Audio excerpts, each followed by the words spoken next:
In 2021, I wrote a rebranded Federalist Papers with a friend called the Decentralist Papers. The argument was simple. Your knowledge, your judgment, your accumulated intelligence, that should belong to you. It should travel with you. It should plug into any organization that you join and unplug when you leave. 4 years later, I watched Anthropic accidentally leak the source code for the exact opposite of that vision, and I realized that I'd already built the anecdote. I want to start with the futuristic part, the place where I'm out ahead of the curve. When I wrote the Decentralist Papers, large language models were really not a thing that you could use yet. ChatGPT was still a year off, and I was writing about governance, about how our central institutions could improve and what a portable, competitive digital citizenship might look like in practice. I called these hypothetical things digistates. The idea was that you would be able to vote with your feet, not with an airplane and a visa, with a file.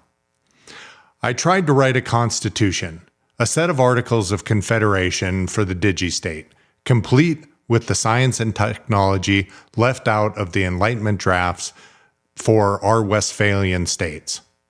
I sent the papers to a handful of friends, and it sat on my hard drive for 4 years.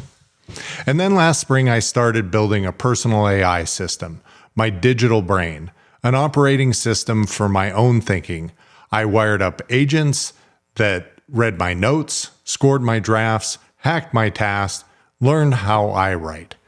I called the whole thing Tony, the thought orchestration and networked intelligence. And one night, maybe 2 months in, I had it embed and synthesize the thought with, and then maybe 2 months in, I had it embed and synthesize thought with the decentralized papers, their first time in anyone's working memory since 2021. And I just sat there because the thing that I had predicted on paper, a tokenized knowledge graph crawled by AI agents, where individuals own their intellectual infrastructure and portable citizenship becomes a technical feature rather than a political demand. Well, I had built it, a working prototype of it, at the scale of one person and in my library. A few weeks later, when the podcaster Nate B. Jones published an analysis of over 500,000 lines of leaked code from Anthropic, their agentic system, Conway, and I realized somebody else had built the opposite prototype at the scale of millions of people in a data center. And here's what the leak described, translated in plain English. Anthropic built an always-on agent that watches how you work. Not what you type into a chat window, how you work. Which emails you open first, which ones you leave unread for days, how you respond to your VP versus your direct reports, which Slack threads you engage with and which you ignore, the tone you use when you're rushed, the tone you used when you're thinking. After a few months of watching, the system has something more valuable than your data. It has a working model of your judgment. It knows how you prioritize. It knows what good work looks like to you. It knows, in a real and computable sense, how you think, how you judge the work that you do. And here's the part that matters. There is no export button. There never will be. You cannot download, quote, how I prioritize a CSV. You cannot ask the agent for a copy of its model of you. When you leave the company or switch between different AI providers or change employers, the brain stays behind.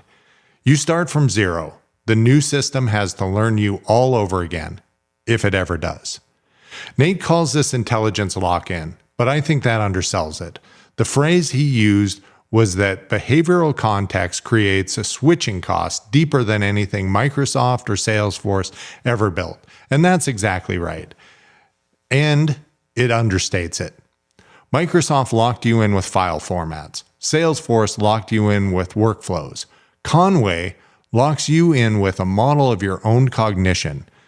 The asset isn't your data. The asset is the compressed picture of your judgment, and it sits on somebody else's machine. I've been running an alternate for 16 weeks. I didn't set out to build one. I was just trying to make my own work easier. But the thing I built has properties that Conway, by design, does not. My system lives on my laptop. Everything is in a markdown file. Every note, every task, every score. My agents give my drafts, every version of my voice profile, all of it in plain text in a folder. I own, backed up to a Git repository, I control. There is a small SQLite database for agent interactions. There are embedding vectors for semantic search. That is the entire stack. There's no cloud, there's no vendor, there's nothing I am renting. And the behavioral model, the thing Conway hides inside an API, is not hidden at all. It is the set of files I can read. There's a document called strategic intent that is what my agents care about this quarter. My philosophy is captured in a markdown file of the same name. There is a voice centroid, a mathematical average of how I write, computed from almost 300 of my own published pieces that lets any agent, whether a draft sounds like me. There's a log called the Len log. Len is short for life engine, of every score every agent has ever given any piece of my work. If I want to know how my AI thinks about me, I open the files. If I want to change how it thinks about me, I edit them. If I want to hand my brain to a different AI tomorrow, drop Claude, pick up GPT, pick up a local model, I point the new model at the same folder. The knowledge stays put. The model is the only thing that I am swapping. And here's the analogy that I keep coming back to. My physical brain travels with me when I change employers. Nobody expects you to leave your memories at the company when you quit it. Iris Murdoch once described consciousness as a singular and secretive, the cost of being a person at all. But for 20 years of the cloud era, we've accepted a quiet inversion, where the thing that accumulates an understanding of how you work is owned by the platform you happen to be using this quarter. The sovereign digital brain is the technical phrase. The blunter phrase is get your mind out of the basement of somebody else's server room. And here's where this stops being theoretical and starts being very useful. Imagine you're a consultant. You move between engagements every 6 to 18 months. Under the Conway model, you leave every client with a learning curve because your professional intelligence is shaped by whatever AI system that client gave you access to, and you cannot take it with you. Under the sovereign brain model, you bring your own brain. You onboard in a day because your agents already know how you think. The client's private information stays in the vault. But your personal synthesis, the connections your mind makes between ideas you saw in 2 different engagements, that travels with you. It's yours. It's the compounding asset of your career. Or imagine an employee who's nervous about being replaced by AI. Under Conway, the system is learning from you, and every month that passes, the behavioral model inside your employer's infrastructure gets better at doing the judgment calls that you used to be paid for. You're training your replacement, and you don't have any way to own any of that training data. Under the sovereign brain model, the inverse happens. You're training an apprentice that belongs to you.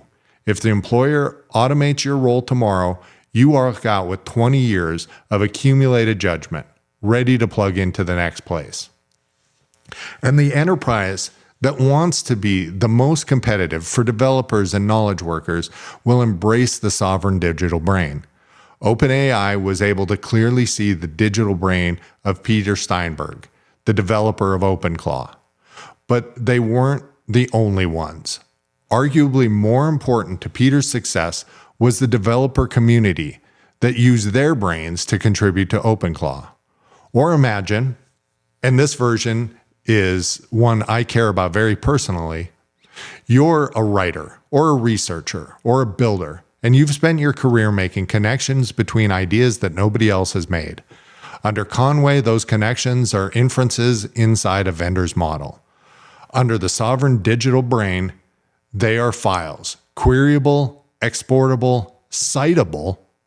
Your resume doesn't just claim that you're a systems thinker, your knowledge graph proves it.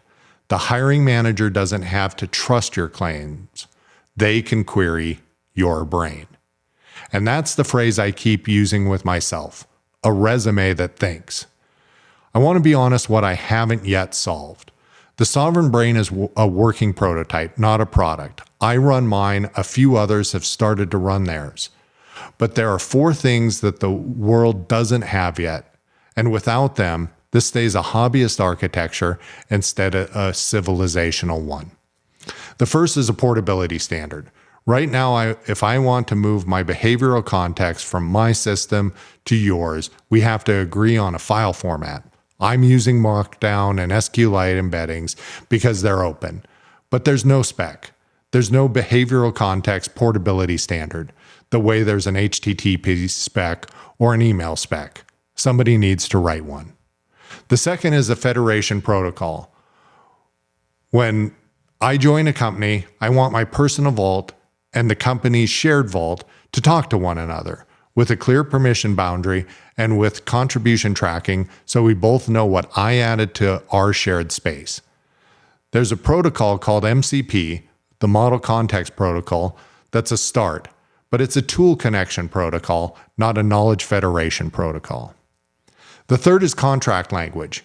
If you're an employee or a consultant, your contract probably assumes that your employer owns everything you produce. Your sovereign brain model requires a legal standard clause that can guarantee you walk out with your personal knowledge graph and your agent configurations. Nate included a draft clause in his article. Lawyers should finish the work. And the fourth is cultural. Most people don't believe their behavioral context is much worth protecting because they've never seen what a good one looks like. Murdoch again, imagination, she said, is a kind of freedom, a renewed ability to perceive and express the truth. Standards get written when enough people can imagine the alternative. This channel is partly my attempt to change that. I can show you in 12-minute increments what it feels like to own your own brain, and maybe enough people will want one when the standards get written. Here's what I believe, and I'll say it as plainly as I can. The next decade of AI will not be decided by which model is the smartest. The models will keep getting smarter and keep changing which model is the smartest. They will also keep getting more and more interchangeable. The question that actually will shape the next 10 years is who owns the brain? Who owns the actual accumulated, compounding, compressed understanding of how a particular human being thinks, judges, writes, and decides? If we answer that question with the platform, then we'll live in Conway's world. Your professional intelligence will be rented month by month. When the vendor raises prices, you'll pay. When the vendor goes out of business, you'll start over. When you change jobs, you'll start over. When you die, nobody in your family will inherit your intellectual estate because there won't be one, just a subscription that expires. If we answer the question with the person, we live in a different world. One where your digital brain is a portable asset that you own for life. One where your employers and clients plug into your sovereign infrastructure, not the other way around. One where the model layer is a commodity and your knowledge layer is your wealth. I've picked my side. I'm running a sovereign digital brain. I'm documenting the architecture publicly, and I'm going to spend the next year on this channel showing you exactly how to build your own. Or, if you're not technical, how to demand that the systems you use give you one. Your second brain should be private. Your first one is. The next one should be too. If this resonated, there are 2 things I'd ask. Subscribe, because more videos in this series take on the sovereign brain argument further, what the architecture looks like in practice, how a portable cognitive structure plugs into the actual shape of the work, and what standards and contract language could look like once enough of us are building them.